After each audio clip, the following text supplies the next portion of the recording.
नमस्कार, जय हिंद। स्वागत है मेरे मध्य प्रदेश वर्ग 1 एवं वर्ग 2 के सभी भविष्य के शिक्षकों का राम सर यूट्यूब चैनल में। मैं राम सर आप सभी का एक बार पुनः बहुत बहुत स्वागत करता हूं और उम्मीद है आप सभी स्वस्थ होंगे अपने परिवार के साथ में। साथियों, बराबर आप सभी की कुछ कमेंट्स आ रही थी जब से इस प्रकार के जो आदेश आना शुरू हुए हैं, नियुक्ति आदेश को लेकर के निरस्त हुए हैं। और जो हमारे साथीगण हैं जनजातीय विभाग वर्ग 1 और वर्ग 2 में वेटिंग में थे, मेरिट सूची में नाम आ चुका है। एक तरफ संतुष्टि भी है कि भाई हम चयन हो चुके हैं और हमें नियुक्ति भी मिल जाएगी। उसी तरीके से दूसरी तरफ हमें ये भी नहीं पता है कि हमारा नियुक्ति आदेश कौन से जिले में पड़ रहा है, कौन सी स्कूल में पड़ रहा है, अर्थात नियुक्ति आदेश नहीं मिला है। तो डीपीआई और जो ट्राइबल है वो किस वजह से रुका हुआ है, क्या ऐसे कारण हैं, तो इन सभी पर हम विशेष चर्चा करेंगे। और कुछ आदेश आए हैं पिछले एक सप्ताह के बीच में, अलग अलग जिलों से आदेश जारी किए हैं और एक नई चीज़ सामने आई है जो कि मैं आपको बताऊंगा कि क्या क्या चीज़ें ऐसी हैं जिसके आधार पर जो अभी तक चयनित शिक्षक नियुक्त किए गए थे, थोड़ी आवाज़ चेक कर ली जाए। क्या क्या चीज़ें ऐसी हैं? हाँ, तो यहाँ पर जो शिक्षकों की काउंसलिंग कराई गई थी और उस काउंसलिंग के बाद उनको चयन में ले भी लिया गया था, लेकिन अब उनकी नियुक्ति को एक बार ज्वाइनिंग के बाद भी निरस्त किया जा रहा है। ऐसे कुछ कारण सामने निकल के आ रहे हैं जिस पर हम चर्चा करेंगे। कुछ आदेश हैं, जैसे कि एक आदेश जो आपको दिख रहा होगा मंदसौर से आया हुआ है अभी 4 दिन पहले का ही आदेश है। इसमें स्पेशल लिखा हुआ है कि यहाँ पर देखेंगे जो भी विषय वार दिए गए हैं, उपरोक्त विषय संदर्भ लेख में उल्लेखित है कि आपकी नियुक्ति उच्च माध्यमिक शिक्षक पद शासकीय कनपट्टी में अंग्रेजी विषय अनरिजर्व में हुई थी। कार्यालय में उपस्थिति के समय आपके द्वारा प्रस्तुत दस्तावेजों के आधार पर कार्यकालीन पत्र क्रमांक जो दिया गया यहाँ पर दिनांक 7/10/2021 के द्वारा आपकी उपस्थिति मान्य करते हुए संस्था कनपट्टी में उपस्थिति होने के लिए आदेशित किया गया था। नियुक्ति के उपरांत विभाग के द्वारा अंतिम चयन सूची में आपका नाम प्रवर्ग में संशोधित होने के आपका नाम जो है वो ओपन में किया गया है। संशोधित चयन प्रवर्ग के पश्चात आपके द्वारा प्रस्तुत अतिथि शिक्षक के अनुभव प्रमाण पत्र 13-14 से लेकर 17-18 तक प्रस्तुत किए गए हैं। बीएड वर्ष 2017 में, एमए वर्ष 2015 में उत्तीर्ण है।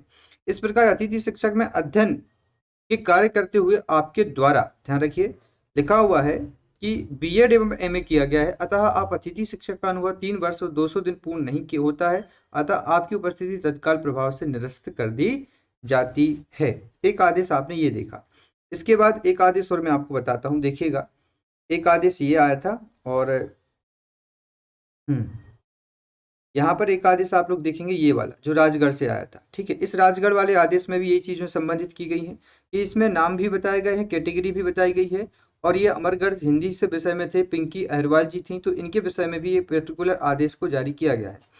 इसके पीछे कारण क्या है, और देखिए ये चीज़ फायदा करेगी या नुकसान करेगी, किनको फायदा हो सकता है किनको नुकसान, और ऐसा क्यों कर रहा है डीपीआई, तो थोड़ी चीज़ें मैं आपको डाउट क्लियर के लिए कर दूं। देखिए साथियों, आपको जानकारी हो तो जब हमारा वेरिफिकेशन चल रहा था उस समय डीपीआई ने एक लंबी लिस्ट निकाली थी नियमों को लेकर के।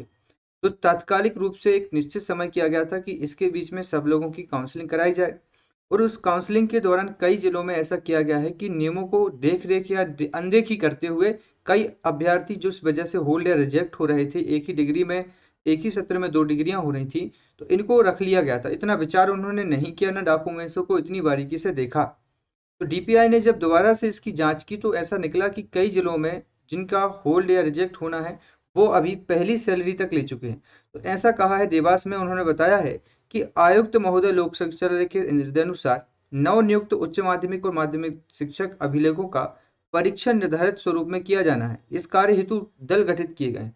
कहने का मतलब ये है कि जो डीपीआई है फिलहाल वो इस काम में लगा है कि कितने अभ्यर्थी ऐसे हैं जो कि पात्र नहीं है, जिनकी डबल डिग्री का केस हो रहा है, जिनके डॉक्यूमेंट्स पूरे नहीं हैं, इनको कहीं ना कहीं अभी जांच दोबारा से हो रही है, और इस जांच में यदि ये अभ्यर्थी ऐसे निकलते हैं तो उनको बाहर किया जा रहा है। तो इन सब का फायदा ये होगा कि जो पोस्ट खाली हो जाएंगी उन पर नए अभ्यर्थियों को मौका यहाँ पर मिलेगा। और वो कैसे पता चलेगा, वो होगा आपका तीसरा चरण।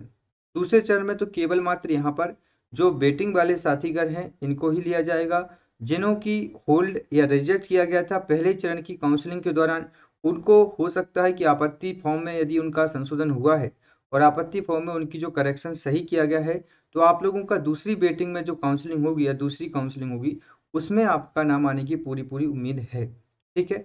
अब सर ये सब चीज़ें तो क्लियर है, समझ में आ रहा है कि डीपीआई अभी इन कामों में व्यस्त है, इसलिए हमारी प्रक्रियाओं को या मेरिट सूची को रोका हुआ है।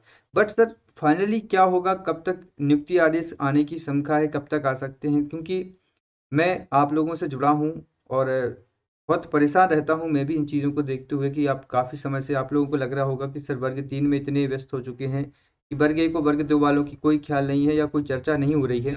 तो मुझे इस चीज़ का आभास है, बिल्कुल आप सभी से मैं इस सब चीज़ों से टारगेटेड हूँ, जुड़ा भी हूँ और इन सब चीज़ों को देख पा रहा था।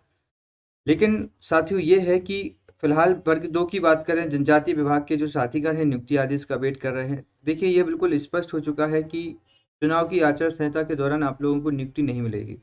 इसलिए नहीं मिलेगी क्योंकि ये आचार संहिता का एक बिंदु है कि कोई नव नियुक्ति आदेश जारी किसी भी प्रकार से विभाग में जारी नहीं किए जाएंगे। तो ये बात तय है कि आपको जनवरी या फरवरी तक तो किसी भी हालत में रुकना पड़ेगा। यदि सरकार की इच्छा शक्ति रही, कहीं ना कहीं सरकार यदि चाहती है तो करा सकती है। ये डीपीआई ने और ट्राइबल ने कहा है कि आप जाइए सरकार या मंत्री जी से बात करिए, यदि वो चाहते हैं कि आपकी नियुक्ति प्रक्रिया को हम कह सकते हैं जो अभी चुनाव की आचार संहिता चल रही है इसके दौरान कराया जाए, तो आप एक बार जाके किससे बात करिए, मंत्री जी से बात करिए। ठीक है। अब रही बात डीपीआई की, तो डीपीआई काम जारी कर ही रहा है। मुझे लग रहा है कि डीपीआई को ये काम ज़्यादा इंपॉर्टेंट लग रहा है कि कितने बाहर हो रहे हैं, ना कि इस बात पे विचार करे कि जो अभी हमारे पास में वेटिंग कैंडिडेट हैं और हमारे पास जो खाली सीटें बच रही हैं उनको वेटिंग कैंडिडेट से फिलअप कर दिया जाए, और जो ये जो बचेंगे या जो बाहर हो रहे हैं इनको लेकर के आप तीसरा चरण तैयार करिए। आप एटलीस्ट इतना कर सकते हैं, नियुक्ति आदेश आप जारी मत करिए, वो आपके पक्ष की बात नहीं है, पर कम से कम आप मेरिट सूची तो जारी कर सकते हैं। तो यही मेरिट सूची को लेकर के लगातार हमने बात की है, डीपीआई में बात करते हैं कि सर मेरिट सूची तो जारी कर दीजिए, इसमें क्यों समय लग रहा है? वो कह रहे हैं सर हम वेटिंग वालों को ही काम कर रहे हैं और वेटिंग वालों को लेकर ही हम अपना पूरा समय दे रहे हैं कि वेटिंग वालों को कैसे कैसे करके हम दूसरा चरण करवाएं। तो यही है कि समय लग रहा है, पर अप्रत्यक्ष रूप से समय दिख रहा है, उनका कहाँ समय दे रहे हैं इस चीज़ को स्पष्ट नहीं कर रहे हैं वो। और लगातार यही कहते हैं कि हम बहुत जल्दी सर बता देंगे आपको किस दिन जारी हो रही है लिस्ट आपकी फाइनल सूची वर्ग 1 वेटिंग में जो साथीगण हैं, क्योंकि दूसरा चरण है।